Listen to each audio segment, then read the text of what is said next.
Welcome to our 165th episode, day 2 in a row. Actually, day 3 in a row for me, since I was on the Dane and Rex extravaganza. So I'm going to see how many days in a row I can do this. I'm Joe Caprino. I have a special guest here. It is not Mike Reiser. It is the girls' rankings coordinator. You have that on your resume, right? Yep, I got that on my resume. Brandon Razo. He's coming from the a location that cannot be named. Might be in Adams County, but we're not gonna name it. Internet is awesome there, as you can tell by the grainy photo, and he's in the witness protection program, I believe, or was. I feel like it. This room feels like a prison right now. No, I'm just kidding. No. So Brandon's been doing the girls rankings for 3-4 years. How long have we been doing them? I think 4 years now. Okay. So you got them all hammered out. They're perfect now, right? As close to perfect as I can get with, the results that I get in. That's been the hardest thing is, pretty much a lot of these rankings, just a lot of it comes off of all the girl invitationals on track. I have some coaches and parents and stuff that if they do have something in the middle of the week, because some programs have, been trying to have some dual meets and stuff like that, they'll send me stuff. But, with the way some of these drawings came out for semi-state, there's going to be a lot of ranked girls not going, and there's going to be some girls unranked that make it to state. And there's also going to be a lot of girls that, maybe they did deserve to be ranked, but I didn't have any info on them. I didn't have a record. I didn't have any results. So, the stuff you're seeing are some of the girls that I've been watching, now for a couple of years, that have been through the tournament a couple of times, or they're girls that are getting wins over other girls that we know of. So it's been a lot of fluctuation, especially with weight classes.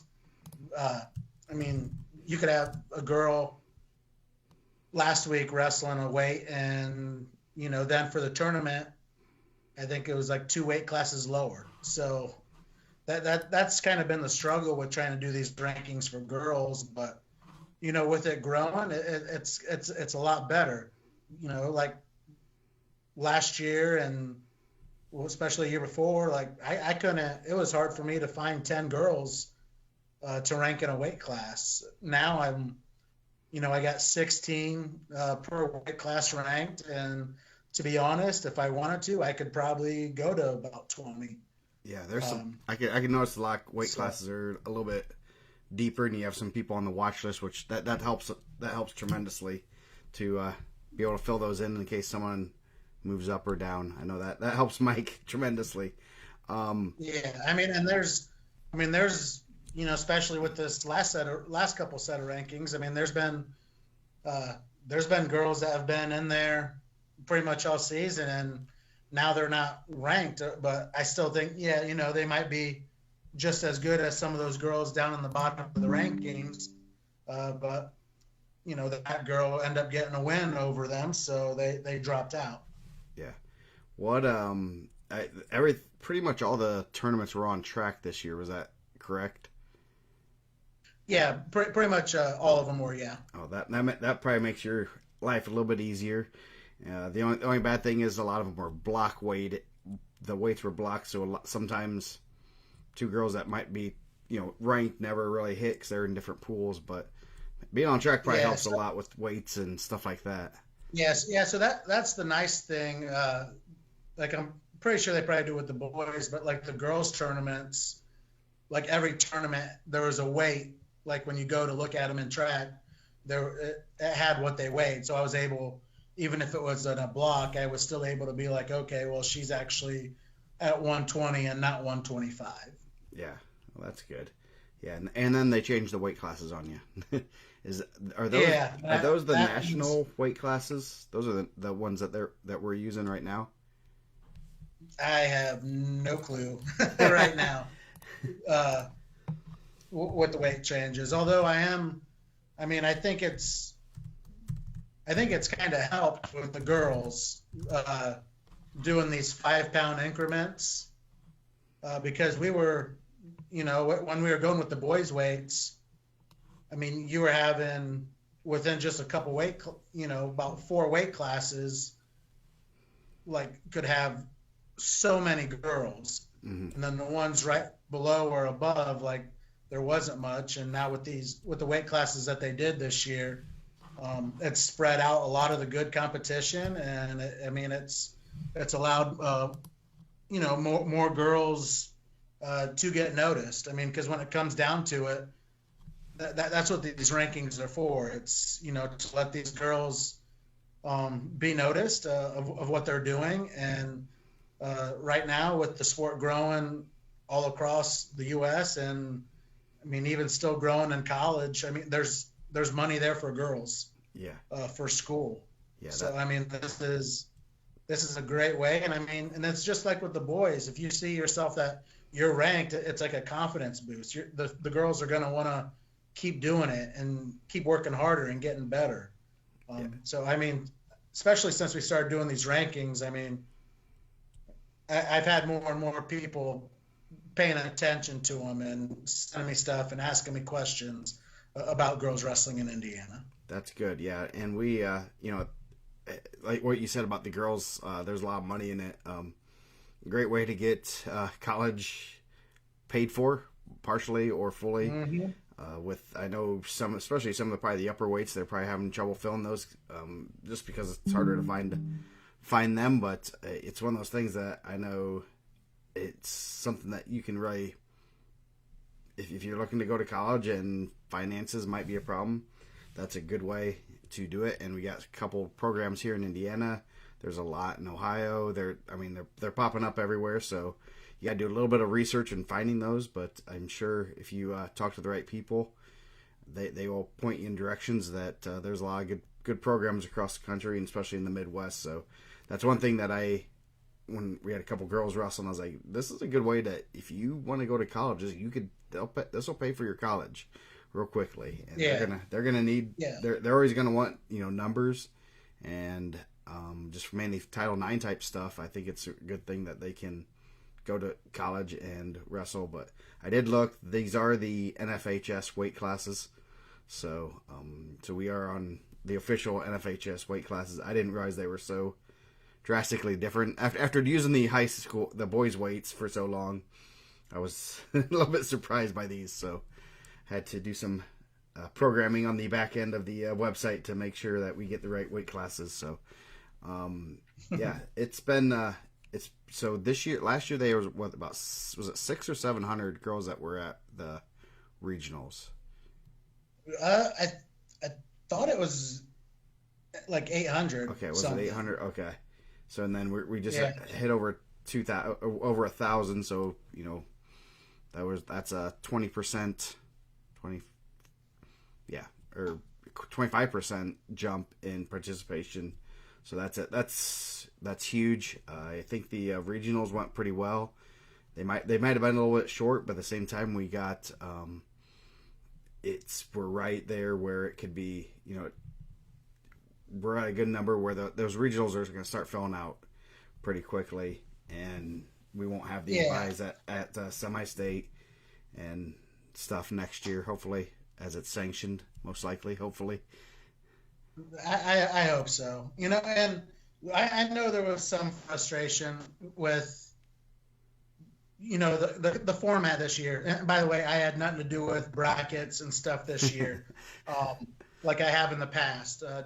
Because the past couple of years I did the seeding for all 4 regionals.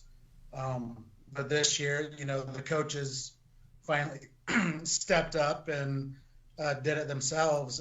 But it was, we had to add a third level this year. Yeah.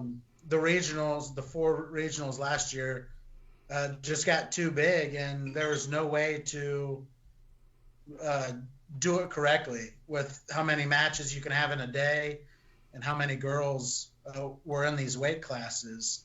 And so I know, and so a lot of people are thinking, man, 16 regionals, um, but it's going to give it a chance to grow and fill that out. I mean, it with the 16 regionals this year, yeah, not all the weight classes at the semi-states are going to be full, but for the most part they are. And the girls that are there, that they have that better chance of being at semi-state and having a chance to make it to state than if we would have had a 125A, a 125B at a regional, and you having to basically be top two of the A or B to advance out. So this just gives you a little more chance, gets the wrestlers spread out a little more, have an actual ticket round. Yeah. And this year, I mean, I'm kind of excited. There's going to be a lot of good matches in the ticket round with some highly ranked girls going at it, because just like in boys, someone just did something the week before and lost a match, and now they're in a spot. So I mean, it's right there along with the boys, with they having that up and down for coaches and wrestlers in a semi-state environment. Yeah, no, that's really cool, and I know it's like I said, I believe last night when Mike and I were talking about it, the first couple of years, when they had the 14 weight classes, it was kind of some of the ones on the top end mainly were kind of scarce, and I was like, why? I asked, I believe it was Jake O'Neill, it might have been somebody else, but he's just the name that I'm fairly certain I talked a little bit. He's like, why aren't we going to like 10 weight classes, 8 weight classes? That way they can fill out. And he's like, kind of the thought process from the coaches and from like Robert Falcons was, if you start big, it'll keep expanding and fill those weight classes. And now we got 14 weight classes, and they're all pretty well filled up at a semi-state level, so that's always good. You got 16 per semi-state. That is 224 times 4, so that's a little over 800 girls. So so Jake Hockaday pimping his teammate. So he doesn't get in on the other Gorilla radios, but he's gonna pimp his teammate. So yeah, another Brownsburg good wrestler. So anything else we want to talk about before we kind of dive into some of the brackets? Any other thoughts and stuff? I know it's been the first couple years of doing the rankings. It's always very difficult of keeping track, and now things are getting a little bit easier to follow. A little bit, people are sending information. The names still. We still have a few misspelled names, so if there's a misspelled name, send us a message, send me a message, and I will get it fixed as soon as I can. It's most likely because of your coach. So. Yes, because we pull all the stuff from track, and it's like I've been trying my best. If there's a grade, I guarantee there are hundreds of grades that are wrong, because I'll get Brandon will send me a list of the ranked girls, and I'll have to add about 25 girls. And the hardest part is, like, with boys, if I don't know their grade, I can Google their name and their school, and usually they play football or soccer or whatever, and I'll get like a max preps or something, and I'll be able to say, hey, this is a freshman, sophomore, whatever. The girls, they're not quite all in that kind of system, so it's kind of hard to figure out all their grades. So if grades are misspellings, please tell me. We want everything to be as close to perfect as possible. So that's if you see someone else, someone that's not even your kid, and hey, I think their name's spelled differently, tell us, because I don't want to. I mean, everyone wants their name spelled right. I know I like my name spelled right, so keep that in mind. Draw it in. So we will. Let's go over. I guess Rochester's my first one that I have up on my list. I'm going to switch. Let's see. Is it the bracket one? Yes. Okay. There we go. This should be 100. Uh-oh. Just got a notification. We're going to have some more semi-state rankings.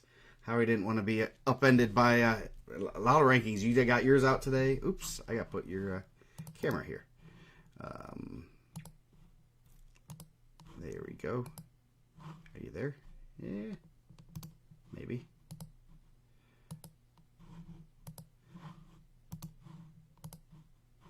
Let's see. Hold on a second.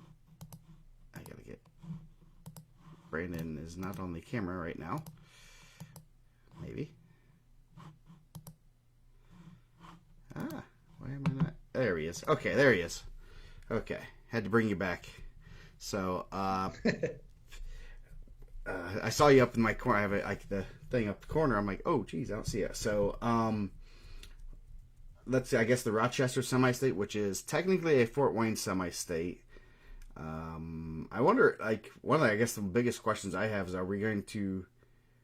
I wonder how the alignment will be for girls. Come in, will it be similar to the boys, or will they do it a little bit different? Like, right? I guess I assume you probably weren't in on the discussions, but last year they got everything lined up based on semi-state, and then Rochester and got host for everything, and then so Rochester is hosting the semi-state, and then they got moved for Fort Wayne, and then they got moved to East Chicago. So yeah. So I'm not sure what they'll be, next year doing with the girls, the alignment, because what they've been trying to do is kind of match it up with the same route as the boys. Yeah. So I think all this was already planned out before the realignment came out from the IHSAA and moved Rochester over to the other semi-state and out of Fort Wayne. Yeah. So next year it could be different, and it, maybe Rochester, their girls team is heading to the other one, and then we have a new host for what would be like the Fort Wayne semi-state. Yeah, so it'll be interesting to see who hosts. It takes a lot of work to do it, especially because it's on a Friday and during the day, school day, and I believe do you know what time are they starting? Like at 10-ish, all of them. I think they're starting at like 11. 11. Okay, so they're starting at about 11.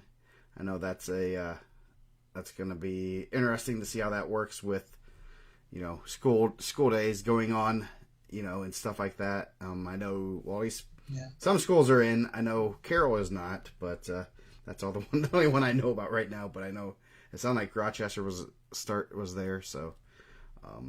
But that's how it's been the past few years with the regionals being on Fridays. We would go to Mechaniqua for our regional, and they had school going on. Okay. So it's it's nice that the schools are working around it and still being able to host while school's going on. Yeah. Oh yeah, definitely. That's a big one. And then Kokomo next week for state. That is Friday. Is that starting like at 9? I assume. I don't know. I'm not totally sure on the time, but I'll tell you what, that is a great venue for the girls' state tournament right now. Yeah. The pictures in there. I'm really happy that it went back up there. Yeah. Because the couple years they hosted it, I mean, they did it right. The way the stands are set up, I mean, it created a really good environment for the girls. That's a real cool gym too. So that's pretty neat to be able to have a good facility like that for them. And I guess last year's state was pretty packed, and I don't know if it was just because it's grown so much or just not enough facilities. So I guess Steven does not like the Wi-Fi. It's Kokomo. Come on, they barely have running water, I believe. I mean, even Decatur has running water. Let's just put it that. So we'll go over, I guess, what brackets you want to go from top to bottom here at Rochester, or do you want to pick out some that we can kind of go top to bottom. I mean, we can start there at 100, and I mean, what you see right off the bat is your first big ticket round matchup with Angelina Clay of Lakeland and Katie Rolls of Jay County. I got Clay ranked 6th right now, and Rolls ranked 7th. Ooh. So I mean, right off the bat, you're having a pretty big ticket round, a match up in Rochester. So I mean, like I said, you're going to kind of see that throughout, especially the Rochester semi-state has quite a bit of ranked matchups. Same with Muncie Central too. Just a lot of, it's just how they fall, and it's just the same like with the boys. Like you have your regionals that are weaker. You have your regionals that from the boys side that you want to draw into at semi-state. Yeah. And it's gonna be like that with the girls too. You're gonna have your weaker regionals. You're gonna have your stronger regionals, and same with the semi-states. And right now the way it's been is, from Indy to the northern part, there's just been a lot more wrestlers. But I think it's just some of the schools really got into it a lot quicker and got tournaments going and stuff like that.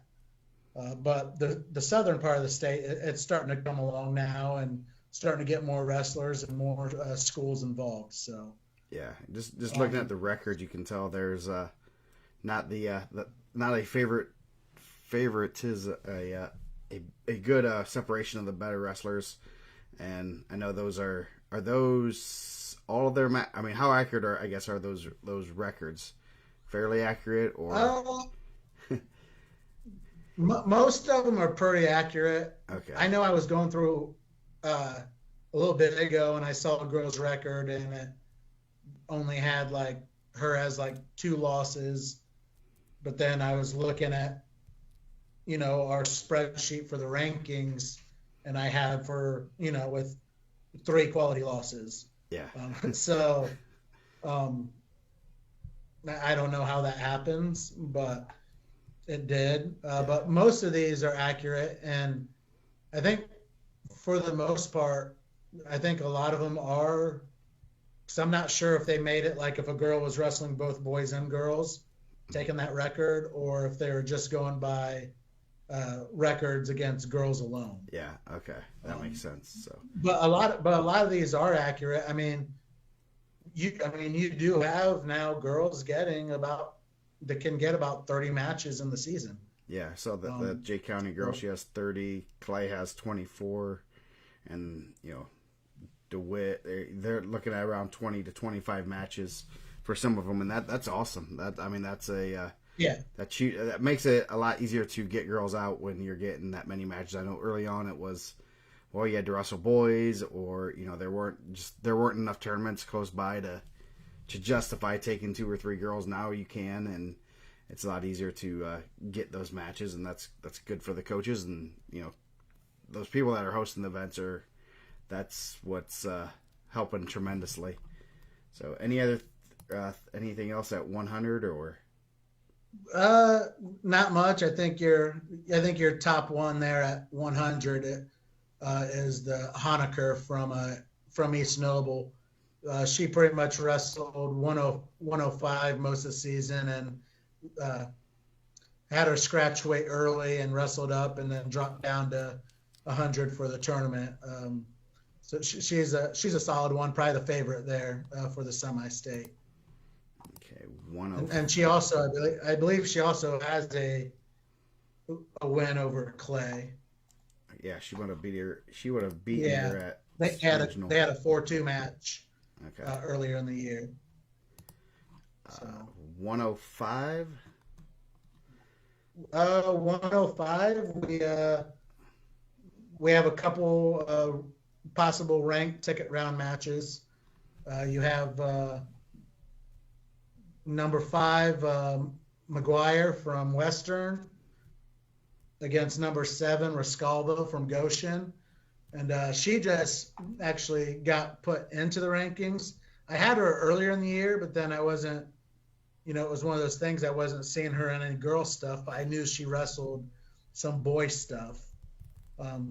So really wasn't sure where she was falling in until last week for regionals, and she got a pretty good win um, at regionals over Nevaeh McHugh of Prairie Heights, who's had a pretty decent year so far. So that kind of got her up there into the top 10. And then another match I'm kind of looking at is that possible ticket round is number 8 McHugh from Prairie Heights against that freshman Keffer, ranked number 16. It's a girl I don't know much about, but she has a solid record, and Daleville has been known to produce some solid wrestlers. So I'm looking forward to seeing that match right there. Yeah. So we'll go on 110. So there's still some buys in here, and they were filling those in correct as far as with girls that were 5th and 6th place finishers.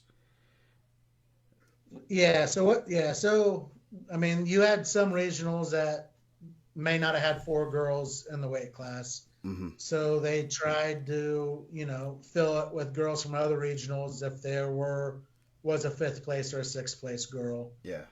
And, some were upset. To me, I can see the pros and the cons of it. I mean, looking at some of these draws, and you're having some girls get brought in, that could have a chance, even though they got 5th or 6th at going to state. Yeah. But they still got to win the matches at the semi-state level. So, they got a second chance, but if they prove it and they win some matches, good for them. Yep. Yeah, that's a like you said, good and bad. It's a weird thing with not having full brackets and stuff, but we don't have full brackets at regionals sometimes, and sometimes at semi-state. So right. So with the boys in, so 110. But so 110. I mean, you got Giuliano Campo there. She's gonna run away with it. She's pretty good. Yeah. Other than that, there's really not any big ticket round matches. If anything, you could probably say Lily Quinn of North Miami and Madison Waltz of Carroll. Quinn's had a pretty good season. I have her ranked 12th. Waltz was in the rankings earlier in the year. She had a couple nice wins, but she's kind of fallen out because there hasn't been any significant wins since, and she's had some losses. So that could be a decent match right there in the ticket round. Yeah, Campos, she's pretty good from what I've gathered. Yeah, she's good, and right now, you saw the new the power pool for the girls. New Haven. They don't have a full team, but the girls they got are good. They got both Ocampo sisters, Bodie at 45, Bussard at 55. And then they got a couple of other girls, one at 140, 170 that could, should make it to state and have a possibility of placing. Yeah. So New Haven right now is sitting pretty good. If their girls do what they're capable of, they should be able to run away with it. Yeah, definitely. I think it's you don't have the 3 powerhouses like you do in the boys' side right now, but you have a lot. It's the cool thing since I started doing that is there's been a lot of different teams at that top, and that's pretty neat to see that and it's all based on the rankings and point values. There's no nothing other than just running with it, and Brandon probably doesn't even look at it. You might look at that every so often, but it's like one of those things that it's not you're not manipulating the rankings to make those teams better. So 115, right. We have full bracket here. Full bracket. 1 one big match. You'll have a good ticket round match with Emma Jones, undefeated from Cowan. I have her ranked 7th right now, and she'll probably be coming up against Welch from Carroll. I believe Welch was she a state placer last year? I believe she was a state or just a qualifier. I think she was like a regional champion, if I'm not mistaken. I should pull up those other brackets. So Welch, yeah, she was a qualifier last year. Emma Jones took sixth place last year at 132, and now she's down to 115 this year. But that's something we've seen the past couple of years with girls wrestling, and I think that's one thing that's great is there's a lot of these girls that they're finding something they like and they're bettering their health. Yeah. And especially when you get up to that, now it's at 235. That first year it was 285. I talked them to drop it down to 250, and now we got it down to 235. And these girls are still, getting to that 235. And, it's great to see these girls are participating in this sport and, benefiting from it health-wise too. Yeah, that's huge. I know we've had some texts back and forth. I'm like, is this the same girl? I've heard listed at like 180 from last year, and now she's wrestling 140. I know there's one a couple years ago that I was like, I'm not sure if this is the same one, but same school, pretty close to similar name, and I'm like, did she lose like 40 pounds? This doesn't. But yeah, that's awesome to see, and you don't usually see that in the boys' side, so it's very surprising to see them. She was up at 132, placed 6th, and now she's 115, and that's good. That's great. Obviously having a great season down there and wrestling well. So, any other matches to look for? Nah, not really. I mean, that top quarter bracket. Witherow's probably the favorite to come out of that, but I think you could probably take all 4 of those girls and flip a coin, and whoever comes out on Friday is going to come out of that top one. Mm-hmm. All 4 of them are pretty solid girls. Mm-hmm. So, and then you have the other Ocampo sister there at 115. She, in my eyes, she should have her way with that weight class also at 115. Yeah. Okay. At 120, not really there's really no ranked matchups there. You do have number 5 ranked Naima Ghaffar from Northwood. She should walk through that semi-state, and she's had a really good year. Yeah. So far, a lot of wins over some good girls. She's one of them. If she has a good day at state, she could make a run at a title. So. Yeah, she was a semi-state qualifier in the boys division last year. So. Yeah. We'll go on to 125. 125, we got a couple ranked matchups. You got Michaela Robush of Kokomo, ranked number 12 right now, and she'll have a possibility of facing Natalie Spadell from East Noble, ranked number 9. But Spadell, doesn't have an easy one that first match with the North Miami girl, that Walforth. 19-13 record. Not ranked at the moment, but she has had some decent wins this year. So that could be a good first round matchup right there. And then you go down to the bottom.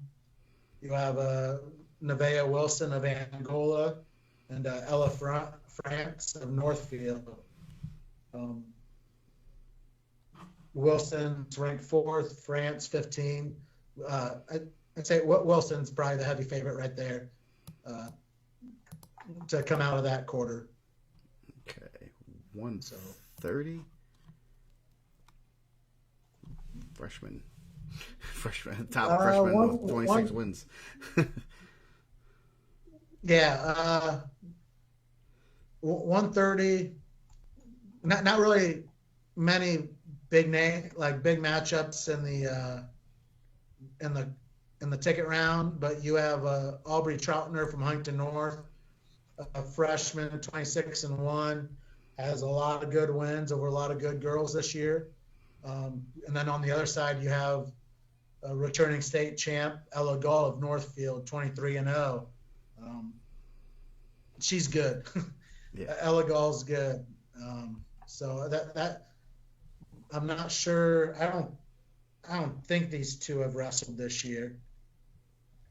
Trying to see who. Oh no, they have. Ella Troutner's one loss is to Ella Gall by pin. So, but if that's the only one you're getting beat by so far as a freshman, that's a pretty good season. Yeah, and I'm sure. I mean, depending on when it was, they could definitely be getting. Obviously she's going to keep getting better and better, and freshman versus a senior, that'll be interesting to see. 135. 135. Yeah, so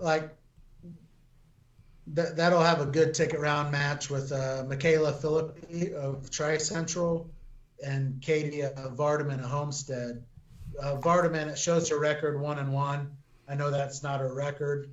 Come on, she's had more than 2 matches this year. But she comes in ranked number 4. Even though she did get beat last week by Alexis Spalding, I didn't take the ranking away and drop her. I still feel like she's still one of those top ones in that weight class. So if anything, it's kind of a bad draw for Philippi to get Vardaman there. But that's what happens with regional. Someone gets a win, and it can set the whole semi-state into a blur with draws, and that's one of them right there. Yeah. Andy said she's 13-4, so he finally updated it. You can update track now. Yeah, Oberlin kid. So yeah, it should be some. Yeah, it looks like a lot of girls with a lot of matches, and obviously Jay County won. Do you know who won the? I assume Jay County won their regional. Do you know who won the other ones? Let's see. Jay County won. I believe Rochester won the Western one.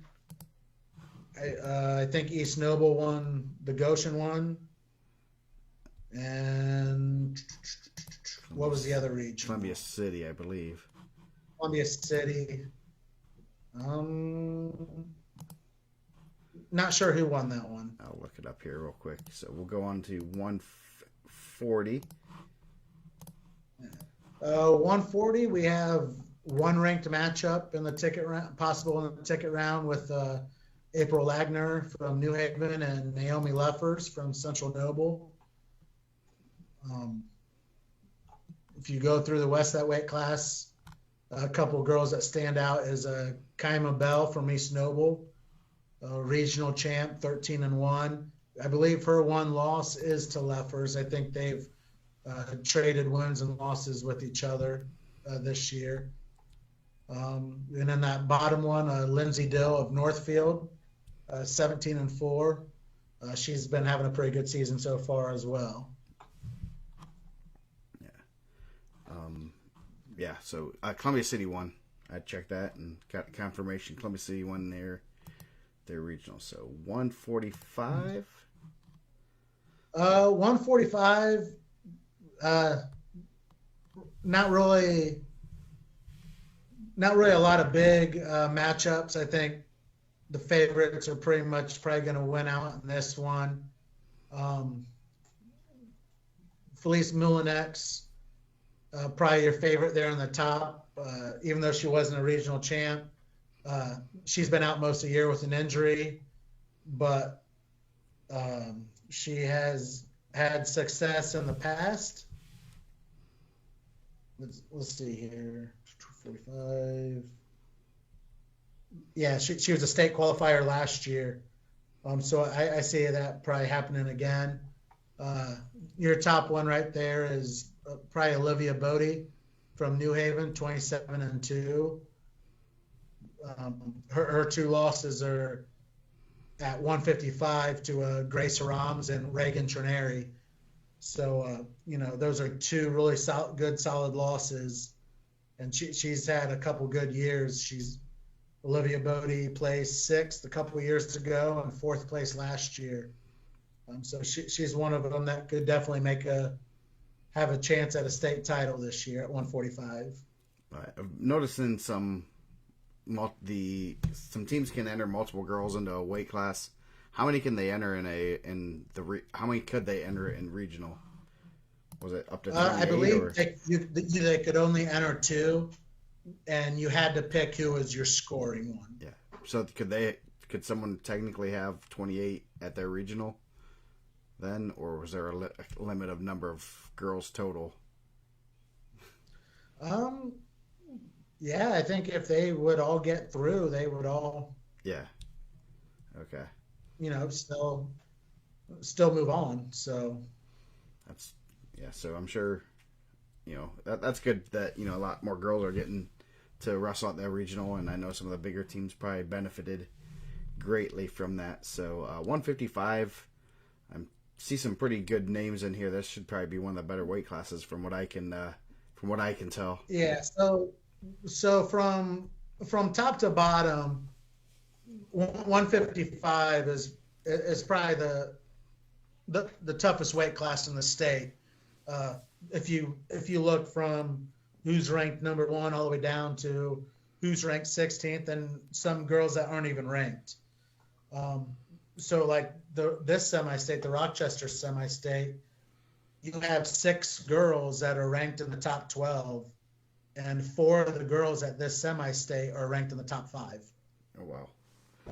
And they've been trading some wins and losses with each other. Your big ticket round match is going to have Mallory Winter at Jay County, undefeated, ranked number 1, returning state champion, returning 2-time state champion. She's going to be facing now number 7 Paloma Scholl. Paloma is a 2-time state placer. Thought she was going to be going 145. But decided to stay up at 155 for the tournament. A couple other girls, you have number 2, Reagan Trineri, who took her first loss last week at regional to Kaylee Bussard of New Haven, who's 24-2.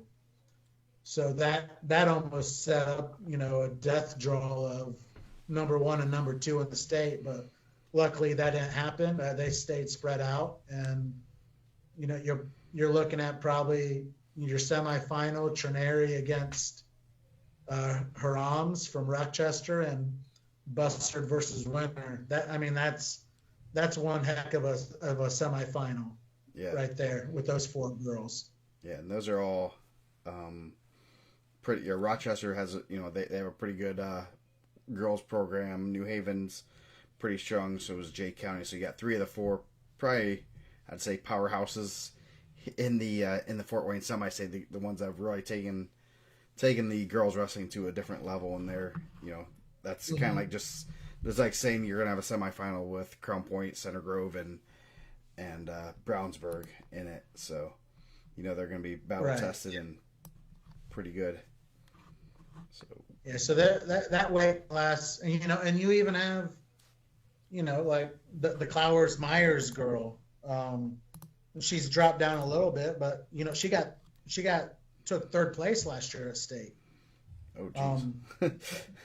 Yeah, that's how stacked 155 is this year. Yeah, and that's all that Just through the state too, and a lot of good girls throughout the state. nice.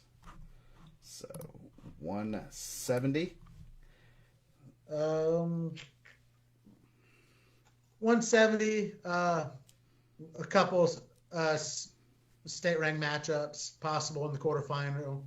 You got Paisley Chambers of Westdell, possibly taking on Alexis Gates. Chambers ranked number 8 right now. Gates 14.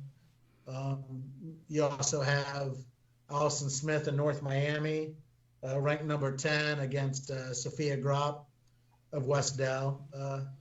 And here's a spot that you see it also. Westdell, they have 2 girls here at semi-state, both of them ranked, and both freshmen.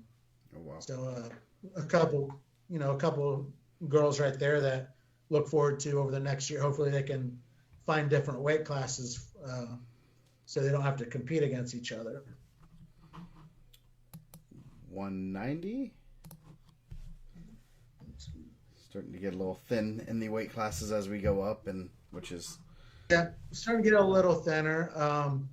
I'd say your main ticket round match is going to be with number 4 Clifford against number 14 Cardwell.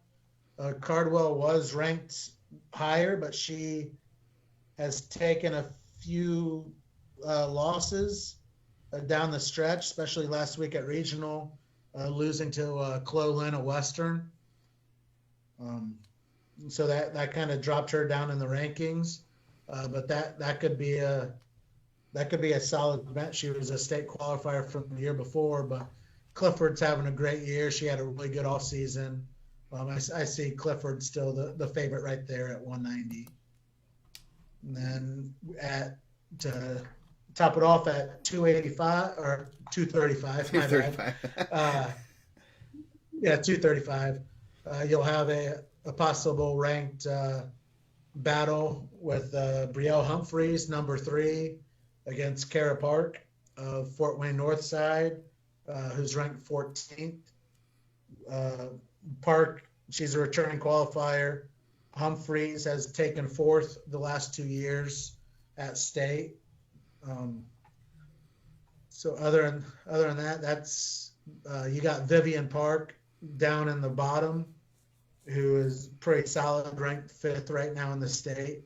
So that could be a nice matchup in the finals with Vivian Park of Columbia City and Brielle Humphreys of Kokomo. Are they related to each other? I don't know. I know there used to be there's some parks that went to was it North? No, it was Elmhurst that were pretty good wrestlers. So yeah, and I know one Vivian is related to one of them. So we'll keep it in the north. We'll go to Penn. Which this one, so this is Penn, which is East Chicago semi-state, former Penn semi-state. Yep. So you'll see Wawasee in here, and a couple other teams. So I guess we'll go over 100 and see how that goes. They're cousins, okay. So some family right, so, lineage right there. So starting out at 100, right there in the first round, you're going to have a ranked matchup with Grace Pinkleton and Lexi Baumgardner. Baumgardner ranked 12, Pinkleton 16, and the winner of that gets the chance to wrestle number 2 Cortez of Lake Central. Cortez has been one of the top lightweights over the past few years. She took 4th in 2022, and she was state runner-up last year. So she's definitely the favorite there at 100 at the Penn semi-state. You also have Sydney Stoller, ranked number 10, taking on Britton Whitmer of Glenn, ranked number 15. So some good matches there coming at 100 pounds. I'm at next weight class 105. Joanna Cantu of Hobart, ranked number 4 with a possibility of wrestling Arsmendi of Attica, who is ranked number 13.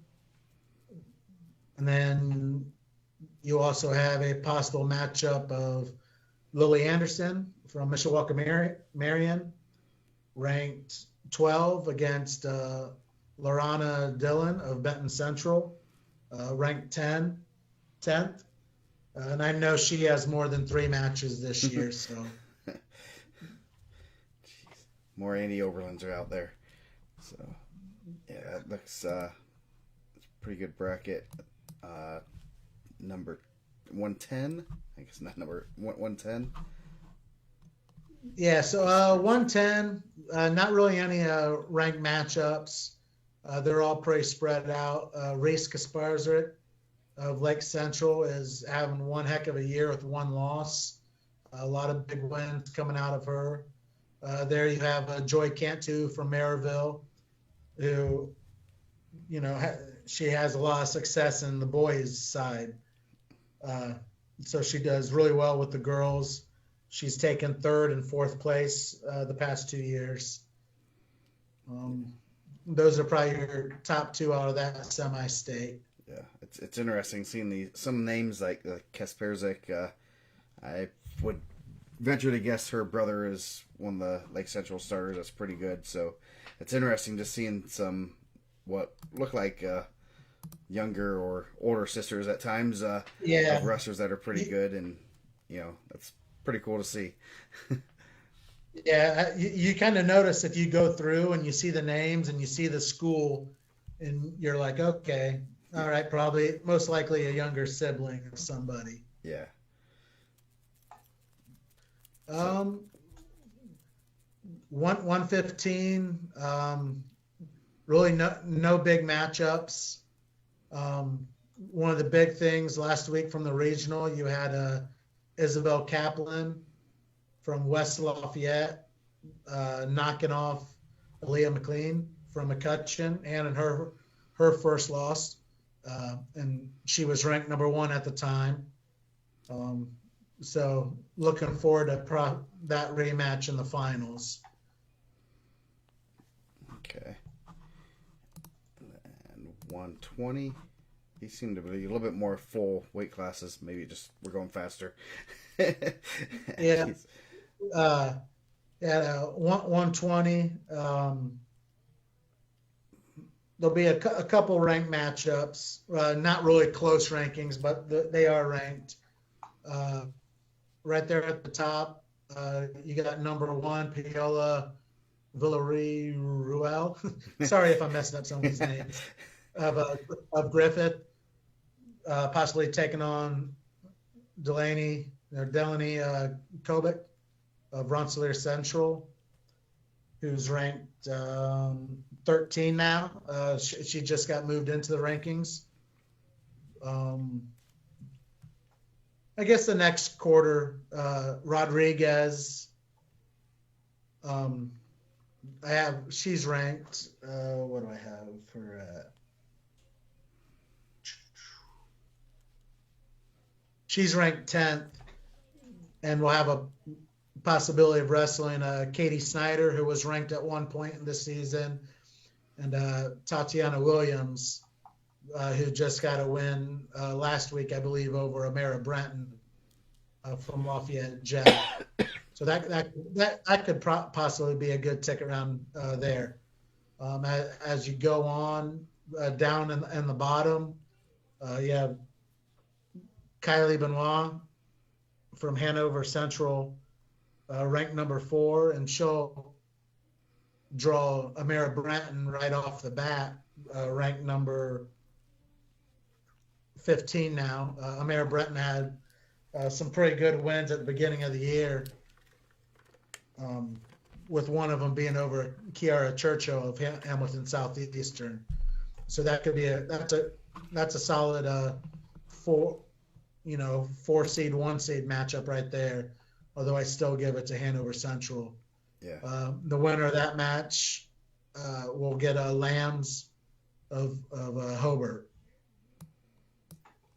So the 120 is pretty competitive up there at Penn. Yeah. Yeah. So they, I assume Penn won theirs. I'll look and see who the other ones were that won, but that's a. It looks like there's a couple other areas. Who are the better teams, kind of in the Penn semi-state?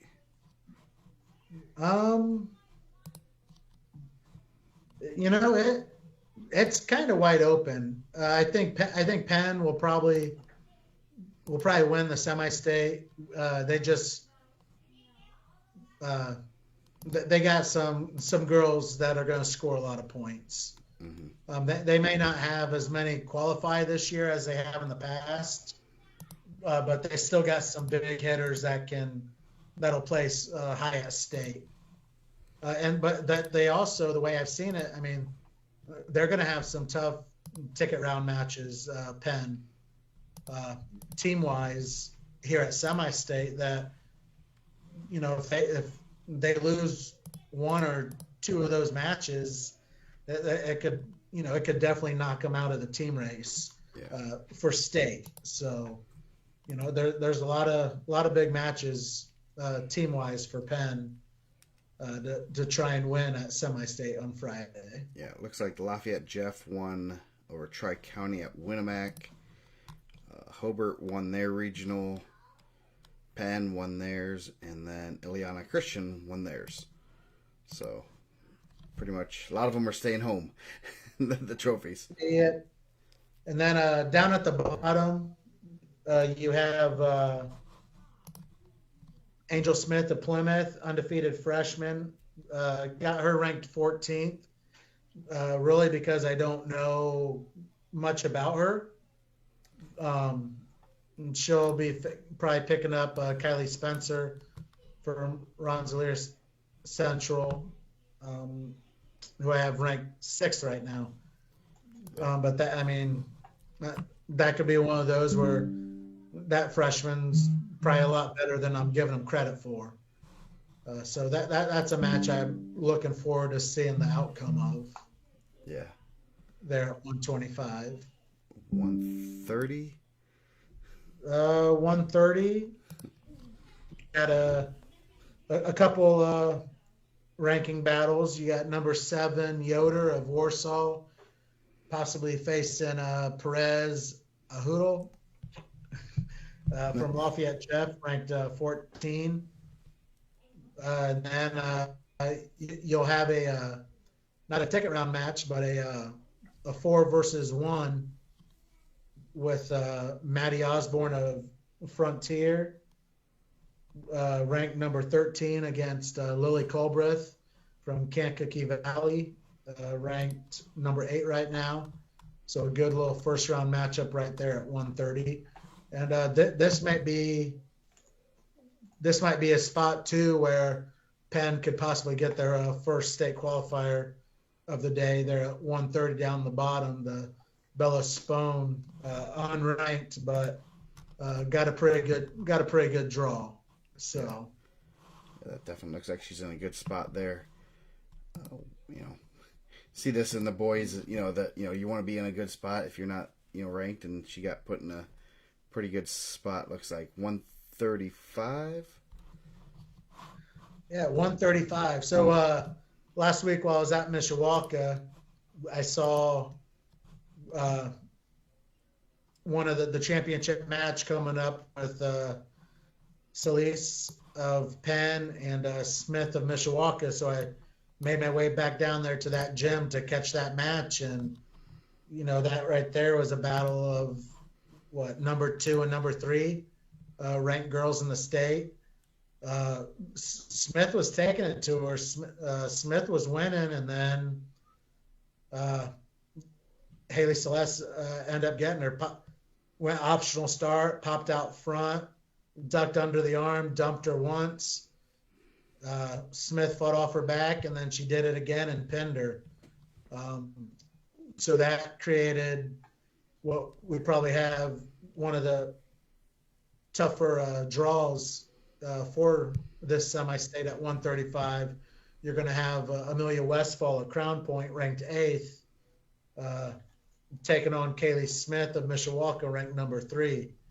Uh, to me, that's just a lot of bad luck for Westfall, who's been having a pretty good season. That's one of them draws that it stinks. Yeah. But but that's our sport. So Yeah, that's Indiana for you. yeah, and that and that's when there's been some people like, well, why didn't girls do wrestlebacks?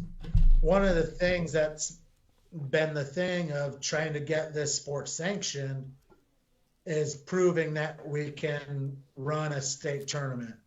So yeah, we're still doing a lot, even though there's all the stuff we gripe about with the boys tournament. We're still doing it with the girls tournament, because when it comes to the IHSAA, they really don't want to see a different format. They want to see, we can do it how they want it. So that's why you're not having the wrestlebacks like everybody wants. Yes. So it's just one of those give and take things. In order for us to get what we want for the sport to get sanctioned, we're going to have to do things still their way. Yeah. And so, and then someone I'm looking forward to seeing some more results for down there at the bottom is that Honesty Lacey from Maryville. Maryville, even when you see their boys teams, everyone they put out looks like the most athletic kid in the world. Yes. and great wrestlers, and Maryville's starting to do that with some of their girls, putting out some pretty good girl wrestlers. So I'm excited. I haven't got to see her wrestle, but I'm looking forward to seeing what that girl does, continues to do with this state tournament. Yeah. So 140. 140. Just one ranked matchup. It'll be Mariana Castro, ranked number 14, and she gets, she's a regional champ, 16-2, and gets the draw of Charisma Lawrence from Maryville, 12-1, ranked number 3.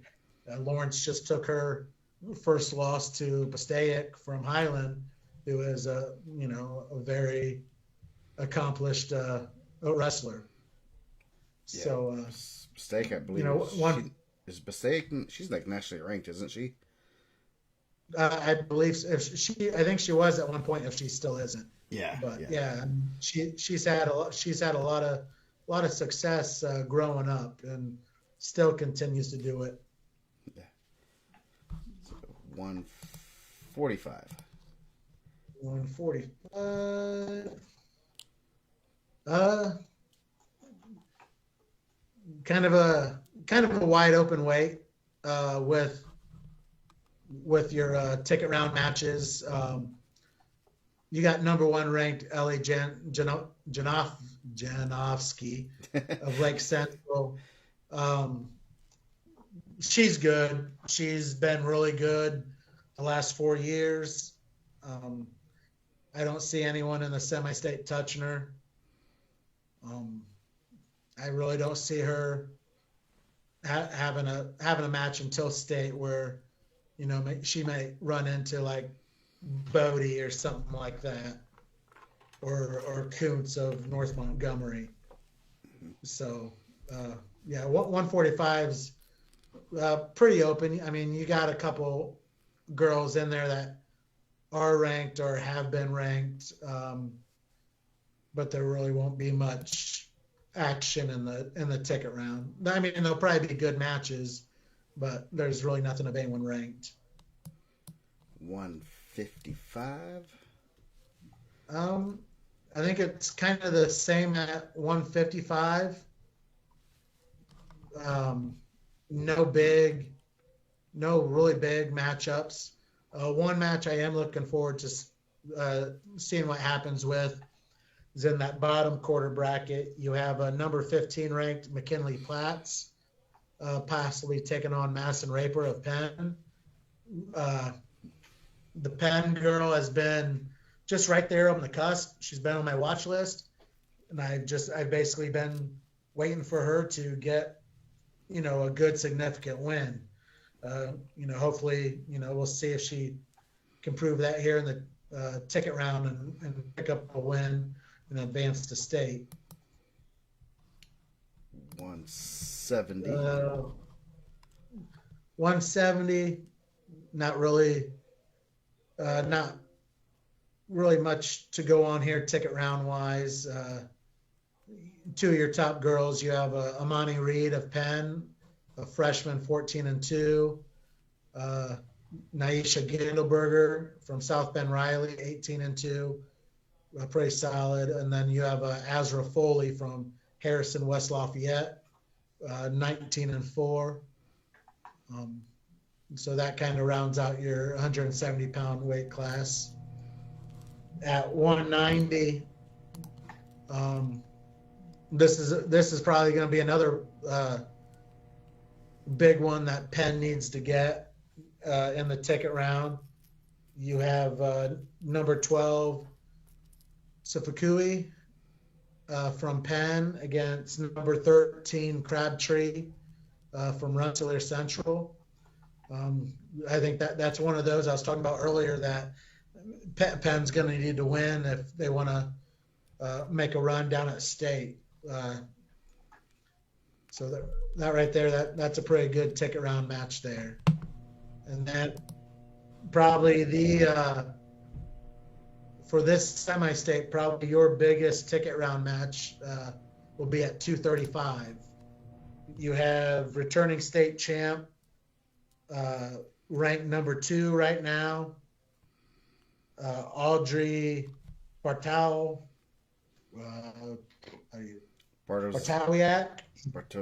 Of Attica. Oh wait, no, she got second last year. My bad. That's state. So you have her ranked number 2, and she'll have a ticket rail match with Giselle Guerrero of Penn, who took 5th last year at state and ranked number 4 right now. So that right there, that's another one that Penn needs for the team race. So Attica would have lost. She lost to Cobble of Harrison. Okay. Just wanted to double check it wasn't the 3-10. It's like I would guess that was not so. But yeah, that'd be a good match, and looks like this will be a good. Looking at the teams, and the team race. Harrison brings 10. Hobart brings 16. Ileana Christian 13. Lafayette Jeff 10, and then I believe Penn will have 17 there, so should be some good wrestling there. And obviously, those first couple rounds are huge for team scoring. Mm-hmm. So we'll go to Muncie Central. We'll stay semi in the north. This is the Newcastle semi-state. Just I assume, it sounds like it got moved from Newcastle. So this is an interesting one. Interesting bracket. Did someone not? Did one of them not have one person? So I assume somebody did not have any participants. Where are you seeing that? At 100, because the top is a bye. The top one's a bye. There's 2 top ones that are buys. That's weird. I don't know. Yeah. So this. 4, 5, 6, 7, 8. Yeah. So this is one of those, coming out of that part of the state. There wasn't a lot of 100-pound girls. Yeah. But so they only have one first round match. But you're going to have some solid ranked girls wrestling. Duena Zelaya, Benson, Delgado, Mo ranked number 1 at 100. She got second at the Ironman for the girls. Yeah. Yeah, so I mean, she's your she's your clear favorite at 100 pounds. Um, but yeah, there's tick around wise, nothing big, but you'll have some ranked matchups there in the semifinal. Yeah, it looks like a couple of the the regionals didn't have anybody in the at 100 pounds, so that makes sense now. I was like, whoa, that looks a Yeah, little bit different. And as I kind of like Mike and I were talking, that it seems like girls have popped up in different areas and are really strong in different areas, and some areas haven't quite it hasn't quite caught on. And this is kind of in the Indy area right here. You can kind of tell some of the other semi or regionals are a little bit stronger with just a lot more numbers with this. yep. So go ahead, 105. 105, just possibility of one ranked matchup where you'll have a number one Heather Crawl against possibly Jada Sordelay of Franklin Central. Um, I have her ranked 14th right now. 105, it's Crawl's weight class, not just with semi-state, but even at state to lose, especially with Ocampo being up to 110 now. Yeah. Um, Yeah, so that'll be kind of a bummer that they won't see each other again, because they've had some really good matches the past couple of years. But kind of, I know Campo had a pretty good pull for 106 to make scratch, so I don't know if the extra pounds are gonna come off. So 110, starting to get some full brackets now, and yep. some good matches, I'm sure. So 110, pretty good weight class. If you start at the top quarter, you got Monica Alvarado, ranked 8th now. Actually, just jumped into the rankings. She had some good wins last weekend, and as I went back and kind of looked at her throughout the season, she's actually had a decent season too. She could possibly face that Eva Atkins from Franklin Central. I don't have her ranked. It was hard to try and figure out how to throw her in, even though she just got handed Kylie Smith Foster her first loss of the season. I saw it was a pin in like 30 seconds, so I was guessing it was probably like a headlock or something. Yeah. So it was like, do I really throw her up high into the rankings just for that win? I'd like to see what she does this weekend. So that could be probably a pretty good ticket round match.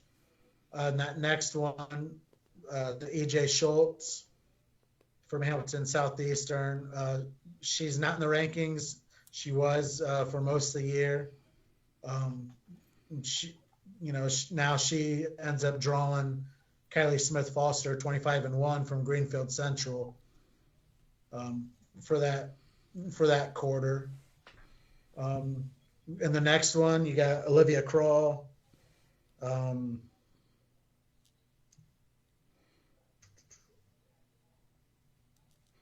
Where's it?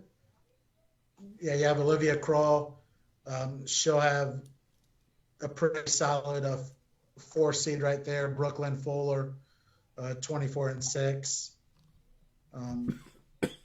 So I'd say probably the winner of that probably comes out of that quarter. Although Josie Skinner, I think I had her ranked most of the year, and actually just took her out on this last ranking.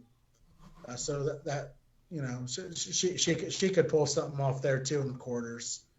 And then at the bottom, you'll have a number 7 Claire May taking on most likely number 9 Jaden Hughes. So this is a pretty good weight class at this semi-state. Yeah, definitely. 115. 115, you got Shayna Bass, ranked number 6 from Franklin Central. She'll possibly have either Grace Sharp, ranked number 16 right now, or this Jack Skinner, 10-3. Don't know much about her. So again, she could be a girl that should probably be ranked maybe, but I don't know. I haven't seen anything on her all year. Let's see. You got the next bracket, Katie Fair now, 20-4, pretty solid wrestler. After that, you're gonna have what's that? 115. Freshman that I just put into the ranking, or sophomore, Kayla Roll of Milan, 12-1. I put her in at number 12, and that was just, I saw her record, looked her up a little bit, and saw she's had some success in the past in ISWA.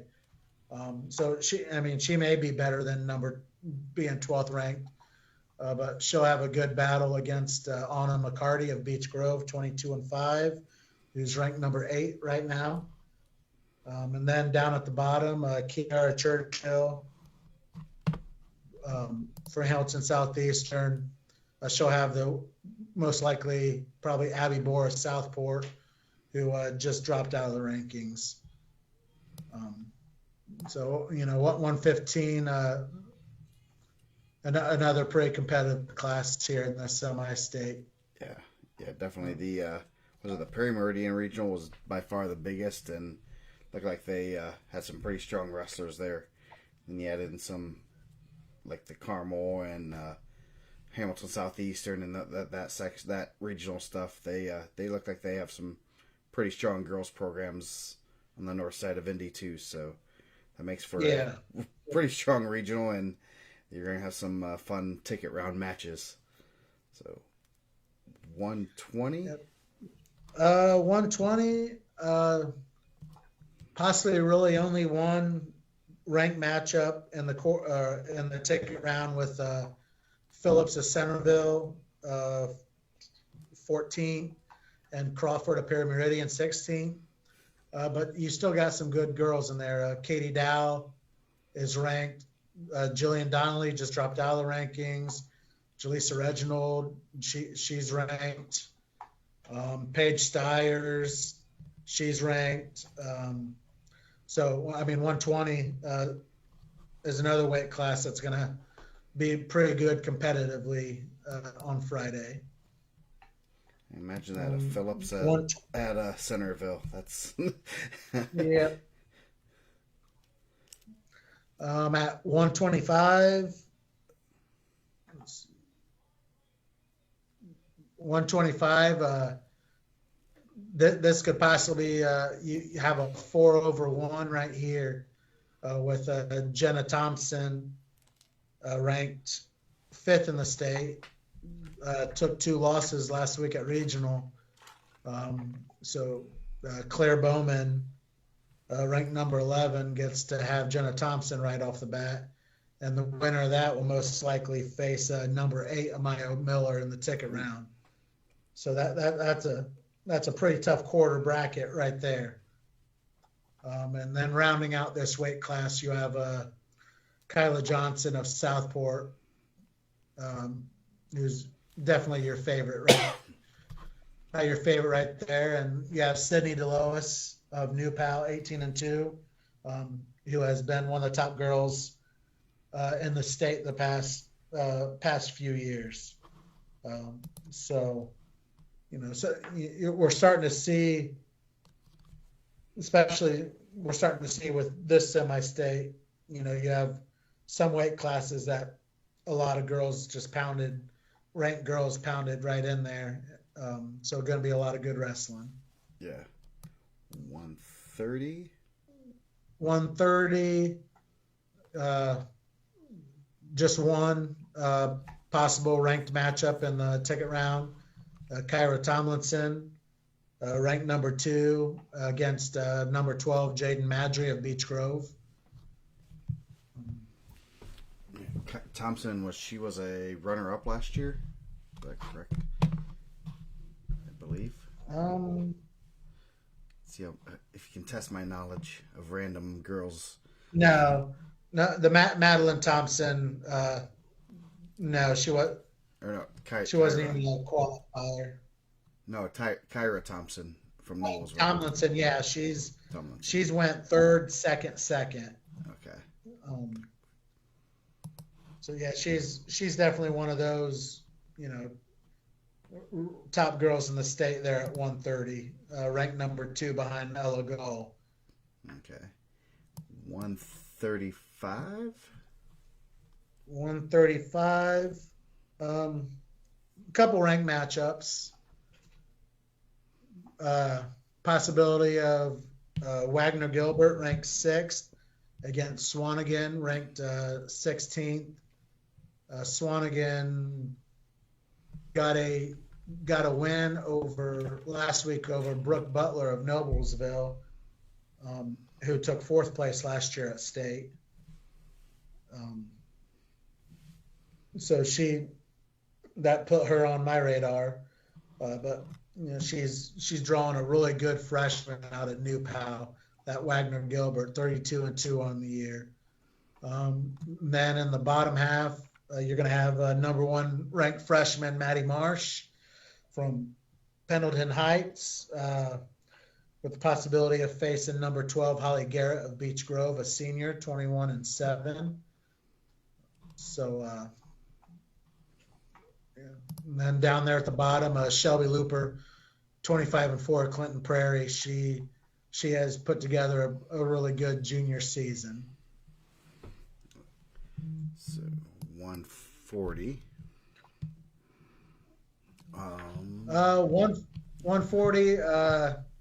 All your good girls are spread out. Ari's Day of Clinton Prairie, ranked number 8. You got Dayana Myers of Franklin Central, ranked number 4. So a couple good girls in there, and pretty much some of these quarter brackets probably pretty much wide open. Any one of the 4 can come out of those quarters. That'll make for a fun couple rounds in there. 145. 145. Right off the bat, first round matchup, you got Helen Wynn, ranked number 7 against Cassidy Higgins, ranked 14th.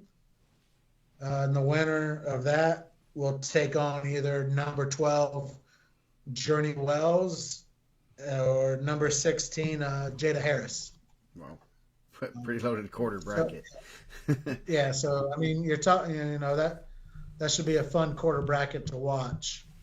Other than that, you got in that weight class, you got Ella Morris, ranked 5th, and Haley Kuntz, ranked 3rd. So that could be a good finals matchup if both of them get there.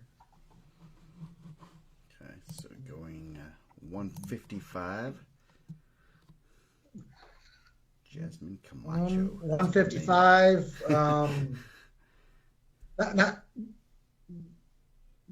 There's not really any big ticket round matches.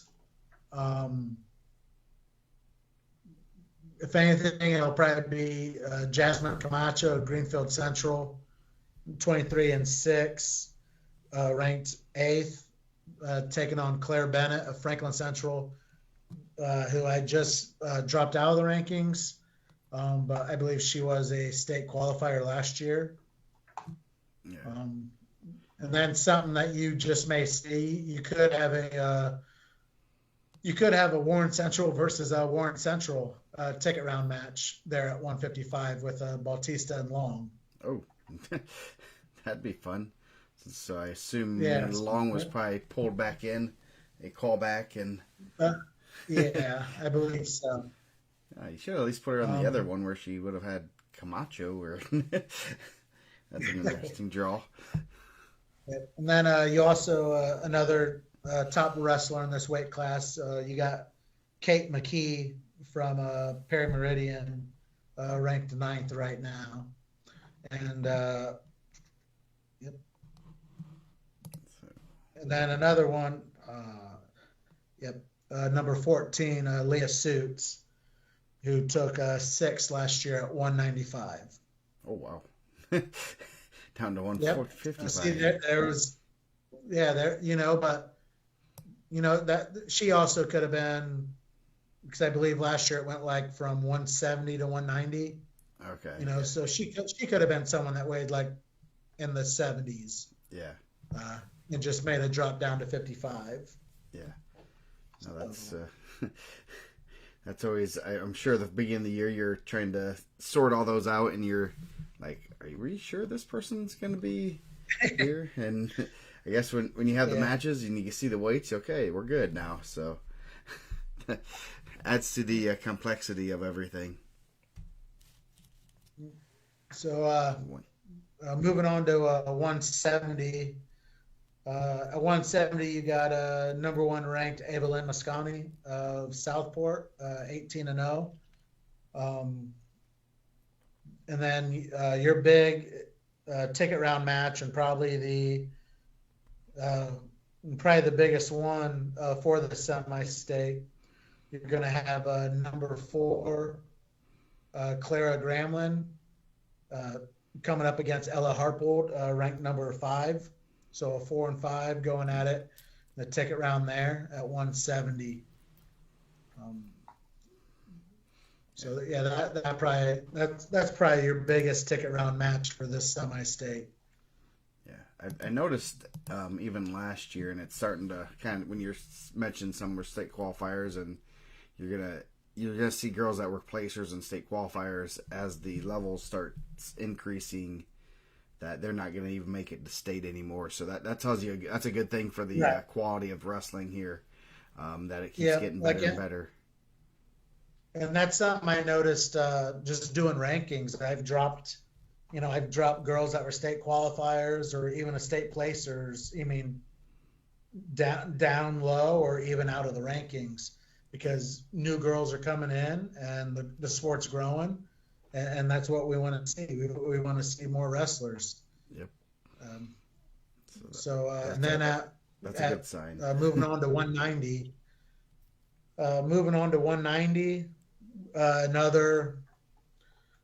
Another pretty good ticket round match. You're going to have number 3 Karma Collier of Hamilton Heights, 15-4, and her losses have been up at 235. She wrestled up most of the year, taking on Mercedes Telekia from Southport. Telekia wrestled 235 the whole season, drops down to 190, and trying to figure out who beat her last week. I think she may have would have been the lost Central girl. Hollins Rowie. Yeah, that would have been who, either that or Or no. She got beat, I think, in the semis by Liberty Reeves of Beech Grove. We have, so she would have gotten, Liberty Reeves beat her. Yeah, so I mean that 3-2. So yeah, that's so that right there that was a big loss for Telekia, ranked 7th. Now she has a pretty tough draw with Collier. Telekia in 2021 was a state runner-up. Last year she took 6th, and now she's going against Collier, has only been a state qualifier back in 2012 or 2022, but I think she's probably battled a few things, and when it's gotten to the state tournament, she hasn't been in the state tournament. So I'm looking forward to hopefully her uh, finishing out her senior year and making a pretty good run. Um, be nice to see that for old Iron Bear. So the last weight class, 285. 235. 235. Jeez, I messed up this time. Um, no big matchups there. I think you're looking at your top girls probably being Saul of Hamilton Southeastern, Bradley of Perry Meridian, Durham of Southport, Allen of Greenfield Central. All four girls are ranked. They're all spread out. So probably no really big matchups there. But then again, I mean, it's one of those weight classes that an unranked girl can, take out a ranked girl pretty easy at 235. Yeah. So that's a wide open weight class for that semi-state. So we'll move on to the last semi-state, Mooresville, which is the South, the dirty South, and as we've seen with the South is pretty well spread out, so it's harder for coaches and kids just to get matches on the boys' side, let alone girls' side. And I know even when they had two regionals and four regionals, the South stills. It's starting to pick up, but it's also one of those things that it's hard for them to get matches, and yeah, it's growing. It's just not at the rate when in the more populous areas of Indiana. I mean, who wants to live in the South? You have Triple B down there, so we got to throw in our token Triple B, cut on him a little bit. So we'll go 100, and any matches to watch or any girls that are kind of pretty good. No big ranked matchups. You do have Aaliyah Brown from Center Grove, formerly Lowell. So that'd be ranked number Dom 3. Brown's sister, Dominic Brown. So again, I'm still looking through some of these names. Like, imagine that. That's a common name, and imagine that at school. So. So you got her. She's ranked number 3.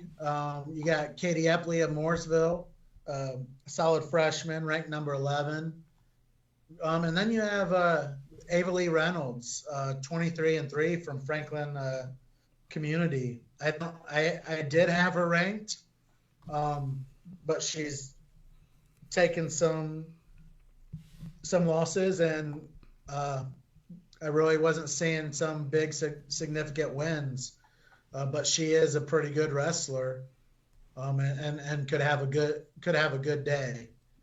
I don't really know much about that Alexis Daniel of Floyd Central, that they have her 6-0, a junior. So that right there, that could probably be a good ticket round match with Daniel and Reynolds. Yeah. So 105. Hey, we got a full bracket. That's good. Yeah, full bracket. Girls are spread out here.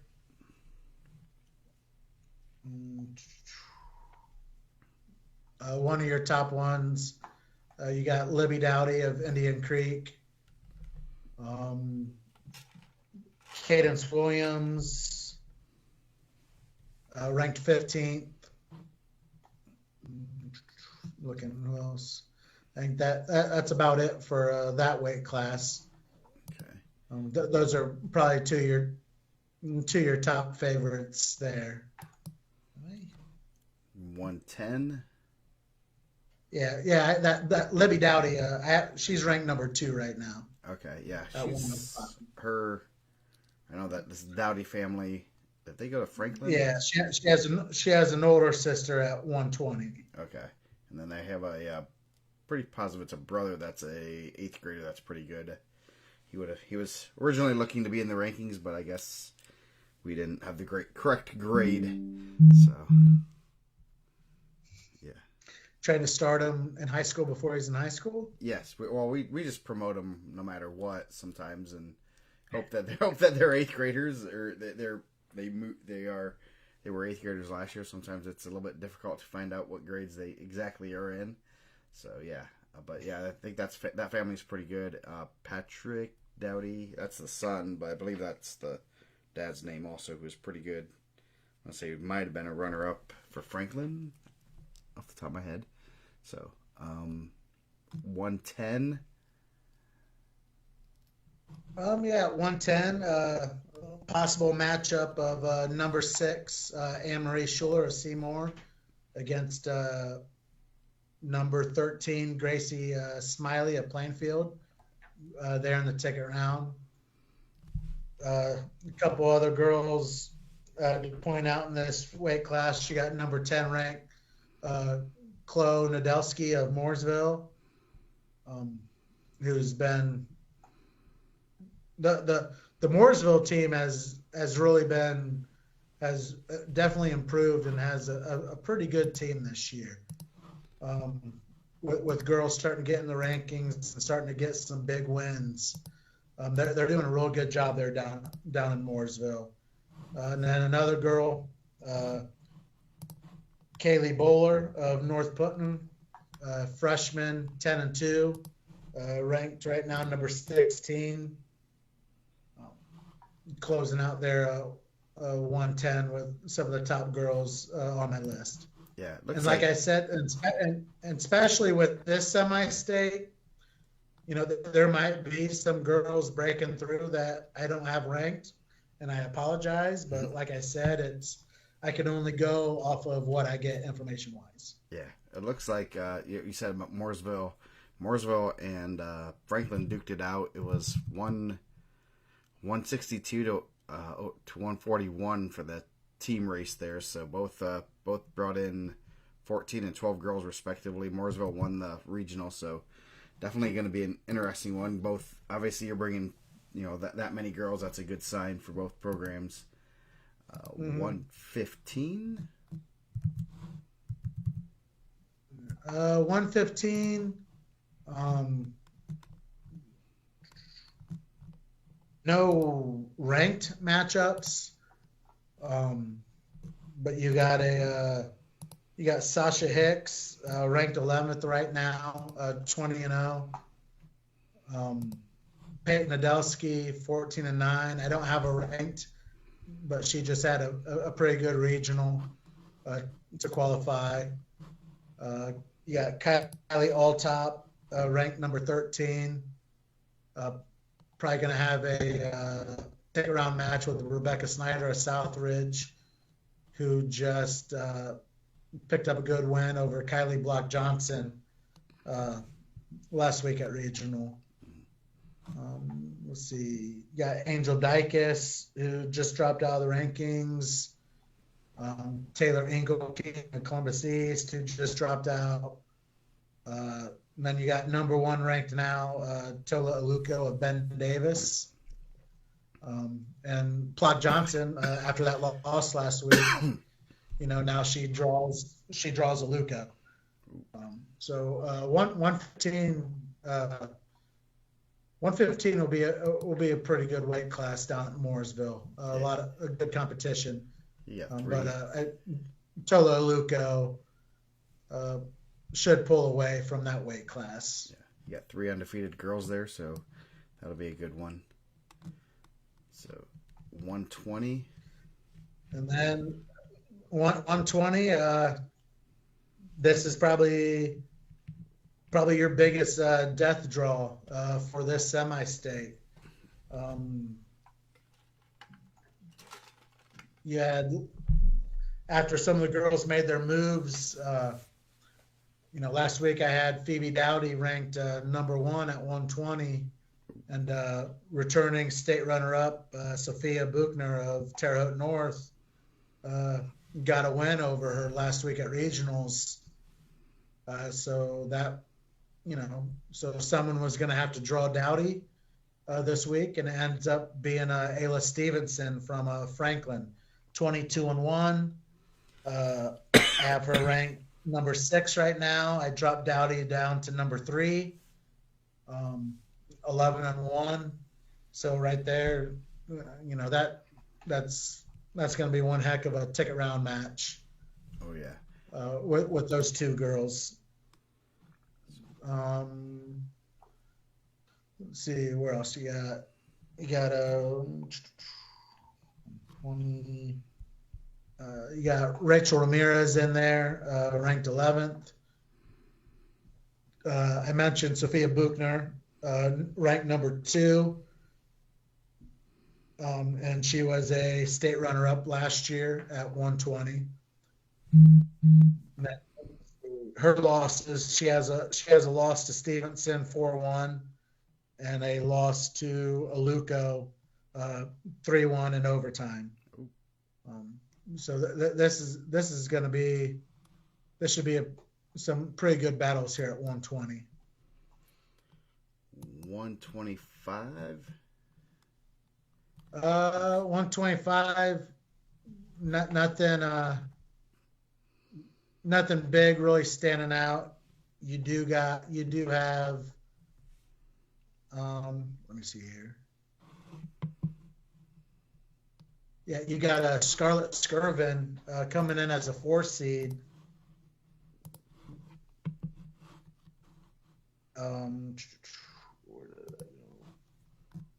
I got her ranked 10th right now.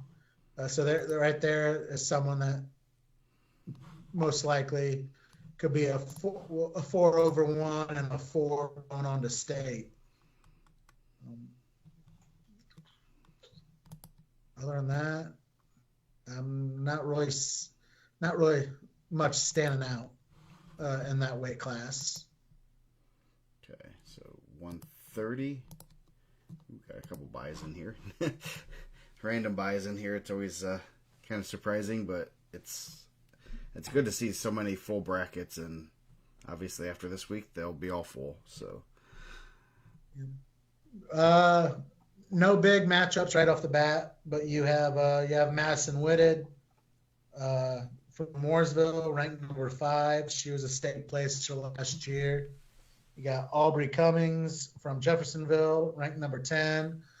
She was a state qualifier. Hannah Seitzinger, ranked number 3 from Indian Creek, undefeated on the year. And then you have Aurora Roberts from Greencastle, who was it last week or the week before, picked up a good win. I can't remember who it was over though. But that rounds out your 130.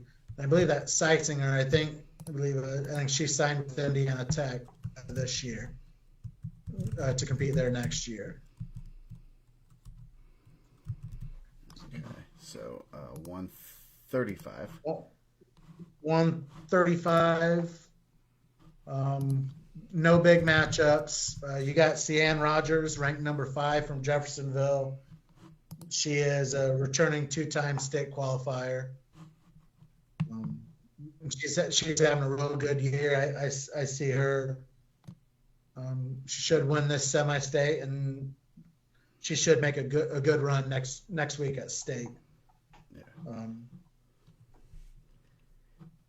So no one else. And then you got Nevaeh Holtgren from Mooresville. 1 loss on the year for freshman, ranked 15th. She may be better than that. I really haven't got to see her. Just been seeing results. So, so we'll go to 140. 140. Have a ranked matchup. Kaylee Beauchamp of Jeffersonville, ranked number 9, against Kyra Childs of Mooresville, ranked number 15th right now. You got Lane Mullins in there, ranked number 5. You got Ava Allen, ranked number 2, returning state champ. She was at 152 last year. And then you have Kaylee Miles, ranked number 6. She was a state runner-up last year. So a couple, there'll be a couple good battles here at 140. That should be a good, make for some good semis and finals for sure. 145. Let's see the names there's some names I'm starting to recognize more and more from the rankings and from all sorts of things, but yeah. Pretty wide open weight class, except Jaslyn Diaz-Avalos from Franklin community. She's probably your top one there at 145 in that semi-state, ranked number 4, undefeated on the year. You got Alejandra Hernandez. Right now, she just entered the rankings into number 10. I mean, she's 17-11, but she's had a pretty good year so far. So then, that rounds out 145 with ranked wrestlers. 155. 155.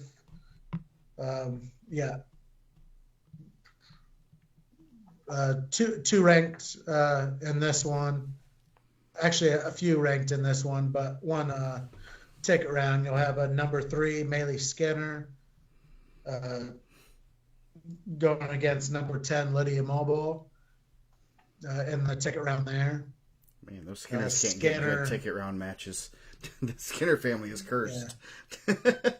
Yeah. She got hers last year. She placed 4th last year as a freshman. Yeah. So, and then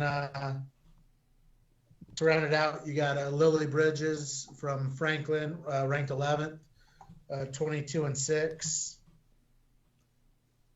And then Kaylee Medley, ranked 13th from Terre Haute North. She was a state placer last year. And Josie Haas, ranked 6th. So some other good wrestlers there at 155. So 3 weight classes to go. 170. 170. Got some. The bottom half of the bracket's loaded. Yeah. So you got Layla Thomas, ranked number 2. She's the top one here. You have Alex Brown in Northview, ranked 11th. She was the one that was, I think, pretty much at like 190 most of the year and just dropped down to 170 for the tournament. So she's a returning state placer at 170. She took 6th last year. Okay, 190. Hey, we got a full bracket there. That's pretty impressive. Full bracket. You got a number 1 ranked Hannah West. She has won state. She is looking to be a 4-timer. She took 1st in the last 3 years at 160, 170, 182. She'll be going for her 4th title this year. So that's awesome. And so you have her number 1. You have number 2, Jaya O'Neill of Brownsburg. They are on opposite sides of the bracket, so that could be a finals right there. You'll have Monica McMahon, ranked number 8th, and Sadie Osborne, ranked number 6 in the ticket round. And let's see who else you got. You got Trista Powers,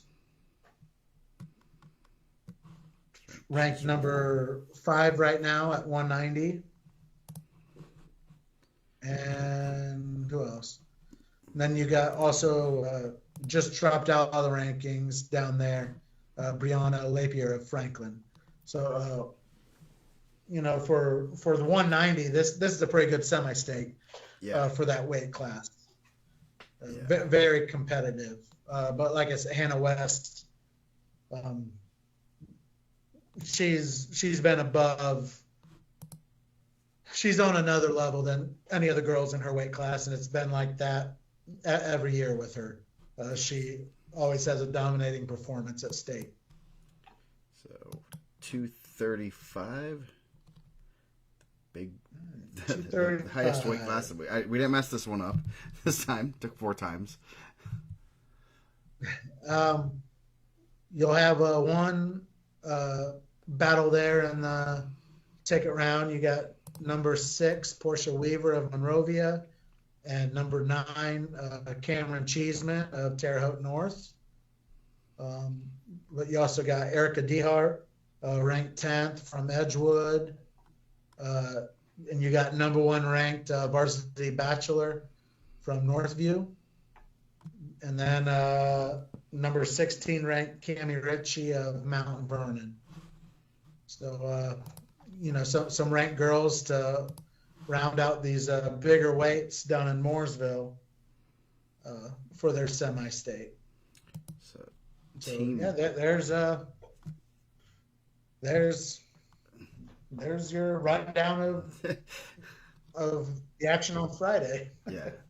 So it looks like Franklin, Jeffersonville, Jennings County, Mooresville, Mount Vernon, Posey all have over a 10 there, so they're probably in the mix. Anyone else kind of, I think I'd say maybe, I know Indian Creek has some good girls there. I just don't know if they have the horsepower to be able to beat those ones with more than, they have 3 really good girls. But, if you put 3 girls in the finals, I mean, that's a lot of points. Yeah. If you do that. Yeah, and they're probably going to be, there's still a lot of bonus points being scored there, so that should be interesting. And obviously the other, bringing in 10 or 11 to the regionals or semi-state is not always going to guarantee you're getting all those girls out too. So let's see. Let me go back to this. So I guess we can probably do this next week after semi-state to talk about what's the big matchups for state. What are you looking for this week as far as the rankings? And I know you've been updating them mainly because they're just so fluid right now with not a whole lot of hard results, but it's getting better. And I guess what are you looking for this week? And who are you keeping your eyes on? Not really sure. Strong picks. Really keeping my eyes on. I'm just looking forward to seeing what happens with a lot of these ranked matchups in the ticket round. It's nice to see. Like, the past few years, it was you could look at something and be like, this girl's advancing, this girl's advancing, but we're at a point now that it can be wide open. Mm-hmm. And besides for some of the weight classes where there's a huge spread, like if you're ranked within the top 5, if you're gonna pin or tech fall anyone ranked 10 below. Yeah. That's some of the spread right now with girls wrestling, but you have weight classes that a number 16 is could beat a number 2. So I just want to see how stuff pans out, and when it comes down to it, some of these girls that I don't know about, I want to see what they do. I want to keep this sport growing in Indiana. I want to keep learning who these girls are around the state, and I just want them to succeed. I love the fact that girls wrestling has evolved and that girls are competing against girls. Yeah. And being on a level base, and they're enjoying it. I mean, I think you were on with Dane and Rex the other night, and Rex covered a girls' regional on the radio, and he was interviewing girls, and some of these girls, they're at a point that the only thing they're doing now is wrestling all year round. They quit doing some of the other sports because they're enjoying wrestling, and they've said, okay, I'm going to dedicate my time to the sport. Yeah. So I think we're going to start seeing that more and more, and we're already in a good spot. And it kind of sucks that we're not sanctioned we've had Sarah Hildebrandt, Kayla Miracle, and that are Olympians, and some other really good girls come out of this state and compete. And the fact that we're not sanctioned, it stinks. Yeah. And so hopefully it changes quickly, and we keep it growing, and and we're good on the national scene, even with some of our high school girls, Kendall Moe, Rose Kaplan, just two right off the top of my head, Heather Crawl, Juliana Ocampo. I mean, we got some really good talent in this state, and it needs to be seen, and people need to hear about it. Yeah, I know whenever the girls' rankings come out, there's one, I don't know when the recent one is, but I know that there's always a lot of girls that are ranked from Indiana that are in those. Let's pull up the one. That's the pound for pound one. Like Heather Crawl, she got a world bronze medalist. Rhiann Murphy, she's at Wyoming Seminary, but from Indiana. Heather Crawl, Ocampo, Mackenzie Smith of Heritage. Mackenzie Smith. Yeah, of Heritage Hills. Kendall Moe. And there's some really good girls that, like McKenna Smith, who was in the girls' tournament. Yeah. And like Lillian Gerald from Rochester, who was in the tournament. And, okay. I pulled their names out of the rankings because I was wanting the rankings to be for the girls, competing in the state tournament. I know I got some questions for some girls that, were pretty high in the rankings all year, and then they were gone. And it's like, well, they're not wrestling in the girls tournament. So yeah, well, some of them like Mackenzie Smith, I'm sure she's wrestling varsity for her team, and they're going to team state. Right before that's a some of the ones that are doing double duty that's pretty impressive. I can't imagine. I know, like, I believe the Ocampos, they were at North Montgomery, then they had to come up for back home. I think they didn't wrestle the second day, so that they come back home and stuff. Pulling double duty, that's something that that's pretty impressive, especially right now. Same with Kendall Moe at Hamilton Heights. She'll be at the girls semi-state, and then she'll be at team state the next day for Hamilton Heights. So that'll be she'll be going from Muncie to Jay County, so that's not too bad of a jaunt there, but it's a light night. No, actually probably shouldn't be too late this time, starting at I said, like they said, starting at 11, and shouldn't be too late, but at the same time you're wrestling all day, you got to make weight, and you got to keep stay focused, and get the job done there, and then go off to another event. So that's a lot of stuff to be doing and stuff. So let's see who else was ranked. I just had it up. Ava Strayer, she's a 8th grader. Kaplan's ranked 5th. I believe these are the last update. Amelia Murphy, she's at Wyoming Seminary also. Strayer, Maddie Marsh, Alexandra Bastazik, Vardizzi, Bachelor, Hannah West, and then I think that's all for Indiana. So, yeah, that's good to see that the girls are getting recognition on the national scene, and I know the Indiana Tech's doing pretty well. Trine's got their program up and started. Manchester has a program, I believe. Will they start up next year? Or are they still doing one more year of? Maybe next year. I think they start up next year. I think they're recruiting now. So that's three. Are there? I don't think there are any other programs in Indiana. Are there? Am I missing? I think Trine Trine, Manchester, and has a girls program. Yeah, and they're starting to. But get more girls. I'll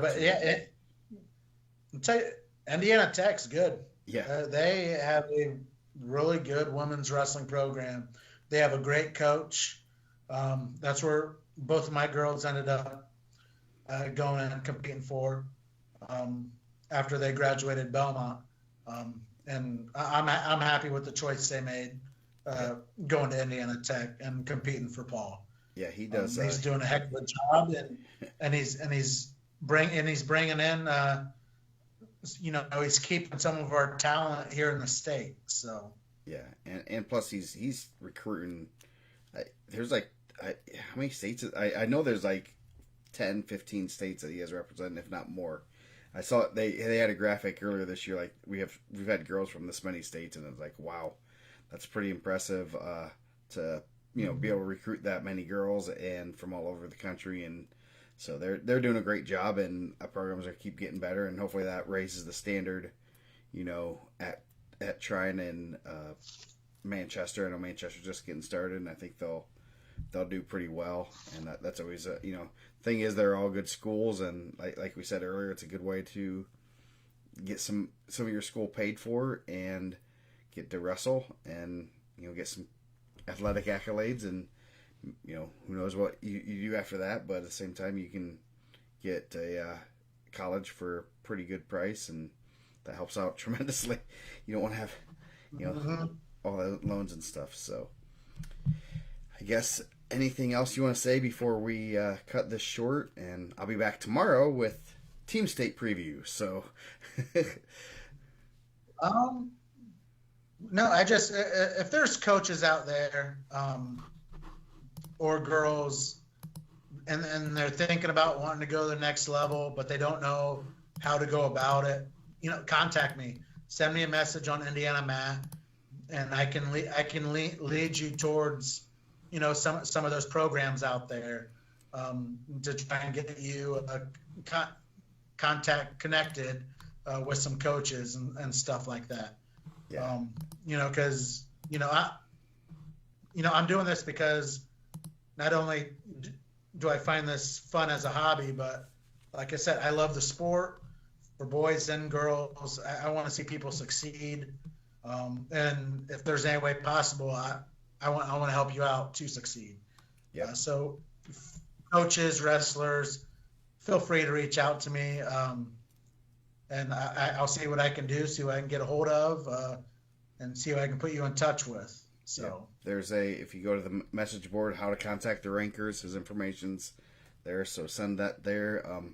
As I said earlier, if there's grades that are wrong or misspellings of names, please send me a message, and I'll get it fixed. And definitely, we have mistakes when we get misspelled names, whether it's a lot of times it's the coaches that put it in there, but at the same time we want to get that stuff right, especially for the rankings. Not have a girl that graduated or still has two. We say that she graduated and she's only a sophomore and stuff, makes our rankings as good as possible. So any information you can send, good wins, off-season stuff, it's always good. So thank you for joining us, Brandon. Stay on for just a few minutes. And thank you for having me. We'll be back next week, and hopefully with a lot of some good wrestling for the state finals. So thank you guys for joining us. We'll be back tomorrow.